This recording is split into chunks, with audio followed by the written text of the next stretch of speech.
Il règne dans les couloirs feutrés du ministère de l'économie et des finances, cette forteresse de verre et de béton qui surplombe la Seine à Bercy, un silence pesant qui contraste singulièrement avec l'agitation médiatique habituelle.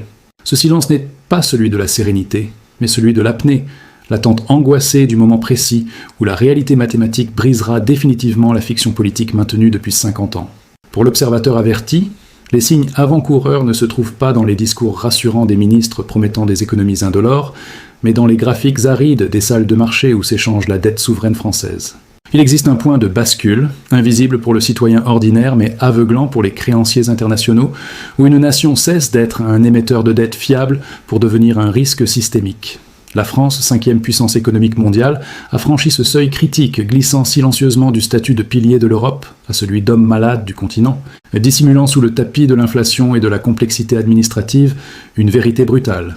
L'État est techniquement en faillite, ne survivant que sous perfusion de la confiance, une confiance qui s'érode désormais à chaque adjudication d'obligations assimilables du Trésor. L'urgence de cette situation ne réside pas dans une cessation de paiement soudaine, où les guichets des banques fermeraient du jour au lendemain comme en Grèce ou au Liban, mais dans un processus beaucoup plus insidieux et dévastateur, la perte totale de souveraineté budgétaire. Lorsque la charge des intérêts de la dette devient le premier poste de dépense de l'État, dépassant les budgets de l'éducation nationale ou de la défense, la démocratie devient une coquille vide. Les choix de société ne sont plus décidés dans l'hémicycle de l'Assemblée nationale, mais dictés par les exigences de rendement des fonds de pension étrangers et les agences de notation anglo-saxonnes. Ce que l'État cache, ce n'est pas le montant de la dette, chiffre public de plus de 3 000 milliards d'euros qui dépasse l'entendement humain, mais l'impossibilité structurelle de la rembourser sans un appauvrissement massif et violent de la population. Une vérité que la Cour des comptes murmure dans ses rapports annuels, mais que le pouvoir politique s'efforce d'étouffer pour acheter la paix sociale, mois après mois, emprunt après emprunt. Pour comprendre comment une nation dotée d'infrastructures exceptionnelles, d'une démographie relativement dynamique et d'une épargne privée colossale s'est enfermée dans ce piège mortel, il faut remonter le fil de l'histoire bien au-delà des crises récentes. Le péché originel ne date pas de la pandémie de Covid-19 ni de la crise énergétique de 2022, qui n'ont été que des accélérateurs de particules pour une tendance lourde. Il faut retourner en 1974, la dernière année où la France a présenté un budget à l'équilibre. C'est à ce moment précis, face au premier choc pétrolier qui mettait fin aux 30 Glorieuses, que le logiciel de l'État français a muté.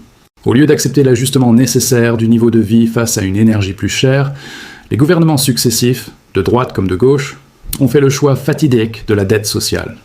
Ils ont acheté la Concorde civile à crédit, bâtissant l'un des systèmes de protection sociale les plus généreux au monde sur une base productive qui commençait déjà à s'effriter. Ce modèle a fonctionné tant que la croissance était au rendez-vous et que l'inflation des années 70 et 80 permettait de rincer les créanciers en remboursant en monnaie de singe.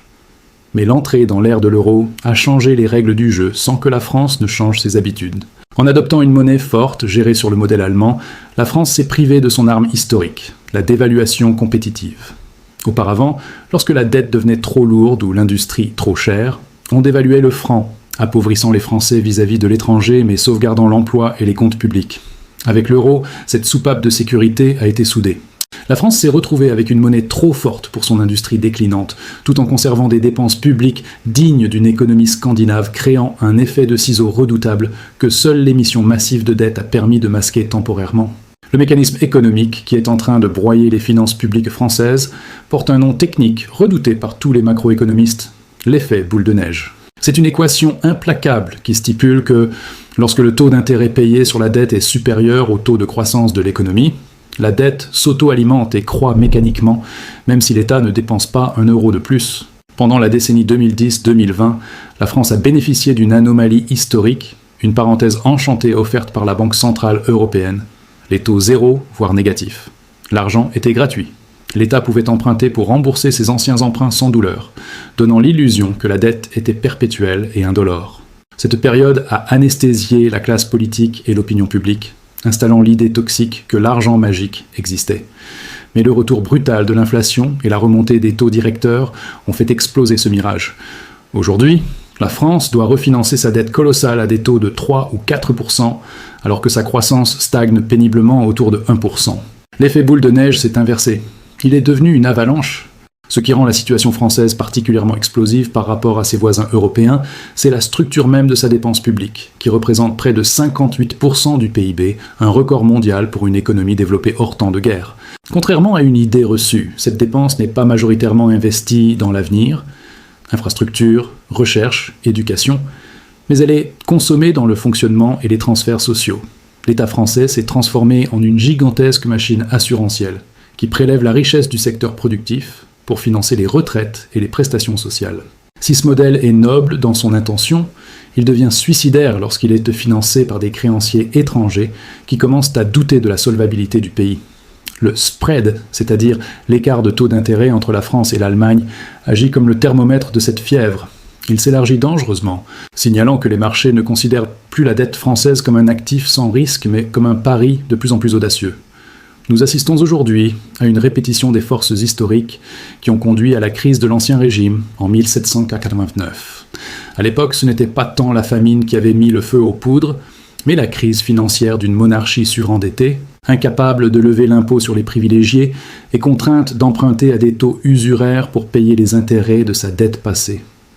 Louis XVI avait convoqué les États généraux non par amour de la démocratie, mais parce que le trésor était vide et que les banquiers génois et hollandais avaient fermé le robinet.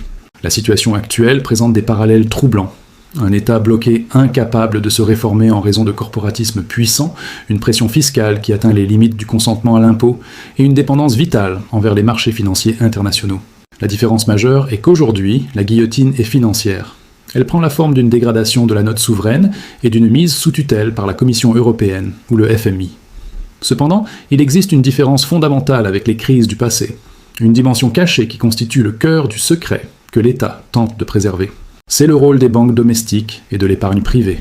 L'État français sait pertinemment qu'il ne peut plus compter indéfiniment sur les investisseurs internationaux. Il prépare donc, dans la plus grande discrétion, le repli vers l'épargne nationale. Les bilans des grandes banques françaises sont gorgés de dettes publiques. C'est ce qu'on appelle la boucle banque souverain. Si l'État fait défaut, les banques s'effondrent, emportant avec elles les dépôts des citoyens. Cette interdépendance a été construite sciemment pour créer une situation de too big to fail, trop gros pour faire faillite. L'État utilise cette menace systémique pour justifier des mesures de répression financière, orienter de force l'épargne des Français, via l'assurance vie ou le livret A, vers le financement de sa propre dette à des taux réels négatifs. C'est une forme de défaut silencieux, une taxation invisible qui érode le patrimoine des ménages pour maintenir l'État en vie. L'aspect le plus vertigineux de cette faillite cachée ne réside pourtant pas dans la dette officielle, celle qui s'affiche sur les compteurs de l'INSEE et qui affole les plateaux de télévision.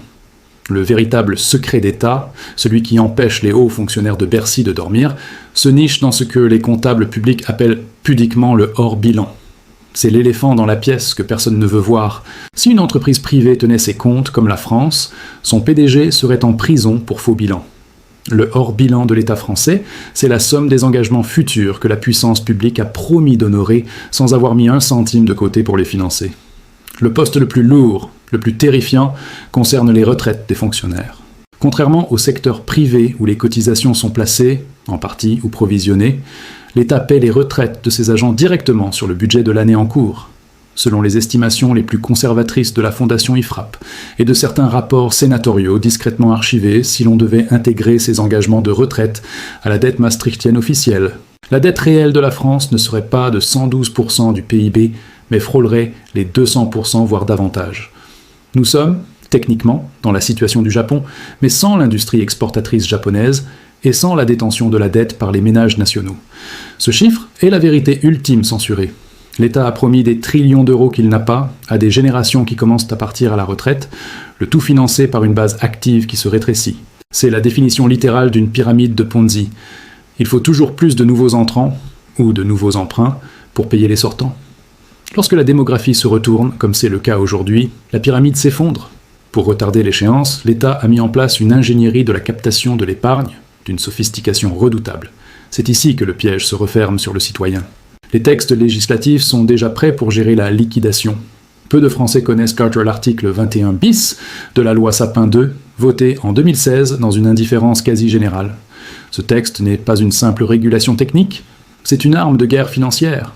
Il autorise le Haut Conseil de stabilité financière, HCSF, a bloqué temporairement les retraits des contrats d'assurance vie, en cas de menace grave pour la stabilité du système financier. Traduction. Le jour où la dette française vacillera et où les épargnants paniqués voudront récupérer leur argent pour le mettre à l'abri, l'État aura le pouvoir légal de geler leurs avoirs pour sauver les banques et sa propre solvabilité. Votre épargne ne vous appartient plus vraiment. Elle est devenue la garantie ultime de la dette de l'État.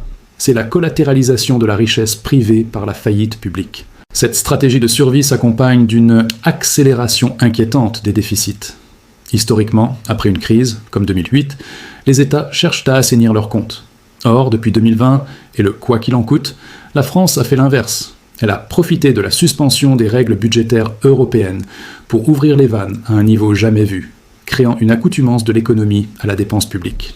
Des pans entiers du secteur privé, restauration, bâtiments, start-up subventionnés, ne survivent aujourd'hui que grâce aux aides directes ou indirectes.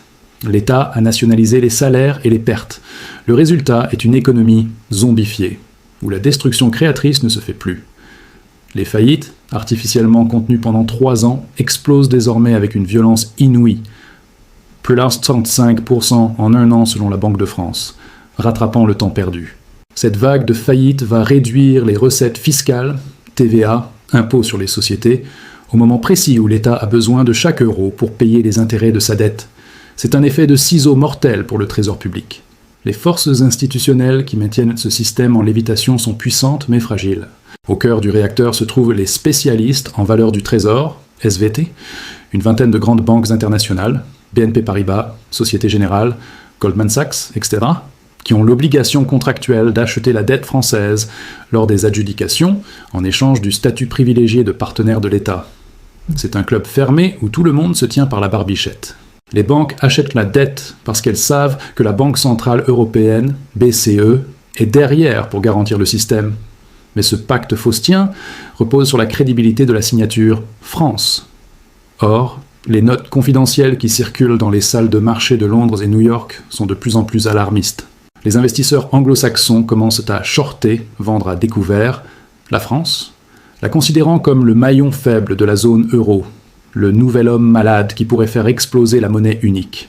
Le parallèle avec la Grèce de 2010 est souvent évoqué, mais il est trompeur par son échelle. La France est too big to bail, trop grosse pour être sauvée. Si la France tombe, le mécanisme européen de stabilité n'aura pas les fonds suffisants pour la renflouer. Nous ne sommes pas face à une crise de liquidité, mais face à une crise de solvabilité systémique. L'État français tente donc désespérément de masquer cette réalité par une communication politique axée sur la réindustrialisation et le plein emploi. Des concepts qui, analysés froidement, sont contredits par les chiffres de la balance commerciale, déficitaire de près de 100 milliards d'euros, un record absolu, et par la productivité en baisse. La vérité est que la France vit au-dessus de ses moyens en vendant ses bijoux de famille, Alstom, Technip, et bientôt peut-être des parts d'EDF ou de la Française des Jeux, et en s'endettant auprès de nations qui ne partagent pas ses intérêts géopolitiques. Nous entrons désormais dans la phase critique, le mur de la dette de 2024-2027. Durant cette période, la France va devoir renouveler une part gigantesque de ses anciens emprunts, émis à taux zéro, par de nouveaux emprunts à taux élevés. La charge de la dette va bondir de 40 à 70 milliards d'euros par an, devenant le premier budget de la nation, loin devant l'éducation de nos enfants ou la sécurité de nos rues. Pour payer cette facture, il n'y a que 3 solutions historiques. Le défaut, impensable politiquement car synonyme de chaos, l'austérité brutale, socialement explosive dans un pays déjà fracturé par les gilets jaunes, ou l'inflation, la solution préférée des États faillis. L'État a choisi la 3e voie. L'inflation n'est pas une fatalité météorologique, c'est une politique. Elle permet de rembourser la dette en monnaie dévaluée sur le dos des épargnants et des salariés. C'est là la faillite secrète, à l'œuvre. On ne vous dit pas que l'État ne paiera pas, on vous paie en monnaie qui ne vaut plus rien. La révélation ultime, celle qui constitue le point d'orgue de cette faillite secrète, était que le contrat social français a été unilatéralement rompu, sans que le public en soit informé. Pendant des décennies, le pacte républicain reposait sur un échange clair. Un taux de prélèvement obligatoire parmi les plus élevés au monde, 45% du PIB, en contrepartie de services publics d'excellence et d'une sécurité sociale protectrice. Aujourd'hui, ce pacte est caduc. Le citoyen français continue de payer le prix d'une Rolls-Royce fiscale pour obtenir les services d'une voiture d'occasion en fin de vie. Hôpitaux en crise, déserts médicaux, niveau scolaire en chute libre, insécurité croissante. L'argent du contribuable ne sert plus à financer le bien commun, mais à servir la dette. Nous sommes passés insidieusement d'un État-providence qui redistribue la richesse à un État prédateur qui capte la richesse productive pour assurer sa propre survie financière et payer ses créanciers. La faillite n'est pas un événement futur marqué par une date sur un calendrier. C'est un processus en cours, une lente dégradation du réel, où l'État se désengage de ses missions régaliennes tout en augmentant sa pression sur le corps social. Cette dynamique nous conduit vers une zone de turbulence historique inédite, la guerre de l'épargne. Puisque l'impôt sur le travail et la production a atteint un plafond de verre au-delà duquel l'économie s'arrête, la courbe de l'affaire, l'État n'a d'autre choix que de se tourner vers le stock de patrimoine des Français. L'immobilier, passion nationale et refuge historique, est la cible désignée. L'explosion de la taxe foncière, la révision des valeurs locatives et les normes énergétiques coercitives, DPE, ne sont pas des mesures écologiques ou administratives isolées. Ce sont les instruments d'une nationalisation rampante de la propriété privée. L'État reprend d'une main ce qu'il ne peut plus taxer de l'autre. Le propriétaire devient progressivement un locataire de l'État, redevable d'un loyer perpétuel sous forme de taxes pour conserver son bien. C'est la liquidation des acquis de la classe moyenne, sacrifiée sur l'autel de la solvabilité publique. Face à ce mur, le scénario de la japonisation de la France est souvent évoqué par les optimistes. Une stagnation douce, sans heurts, financée par la Banque centrale. Mais la France n'est pas le Japon. Elle ne possède pas sa cohésion sociale, sa discipline collective, ni sa souveraineté monétaire. La France est attachée à l'euro, une monnaie qu'elle ne contrôle pas, gérée à Francfort selon des principes ordolibéraux qui s'opposent à sa culture du déficit. Le divorce entre la réalité comptable française et la rigueur monétaire européenne est inéluctable. Tôt ou tard, l'Allemagne et les pays du Nord refuseront de payer pour les déficits du Sud. Ce jour-là, la Banque centrale européenne devra choisir. Sauver l'euro en lâchant la France, ou sauver la France en détruisant la valeur de l'euro par l'hyperinflation. Dans les deux cas, l'épargnant français sera la variable d'ajustement.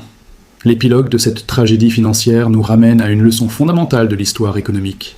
Il n'y a pas de repas gratuit. Les 50 années de déficit ininterrompu, de promesses électorales financées à crédit et de déni de réalité présentent aujourd'hui leurs factures. La France se trouve à la croisée des chemins qu'elle a connus en 1958, lorsque le général de Gaulle avait dû faire appel à Jacques Rueff pour assainir un pays en faillite virtuelle. À l'époque, le redressement avait exigé une dévaluation massive et une rigueur budgétaire drastique. Aujourd'hui, sans la possibilité de dévaluer la monnaie et avec un corps social à vif, l'ajustement risque d'être beaucoup plus violent. Il ne prendra pas la forme d'un plan de rigueur annoncé au journal de 20 heures, mais celle d'une paupérisation diffuse, d'une inflation persistante et d'une dégradation continue des infrastructures. La faillite secrète est donc moins une banqueroute financière qu'une faillite morale et politique. C'est l'histoire d'une élite qui a acheté du temps en hypothéquant l'avenir de ses enfants. Pour le citoyen lucide, l'heure n'est plus à l'attente d'une solution providentielle venue de l'État, car l'État est devenu la source du problème.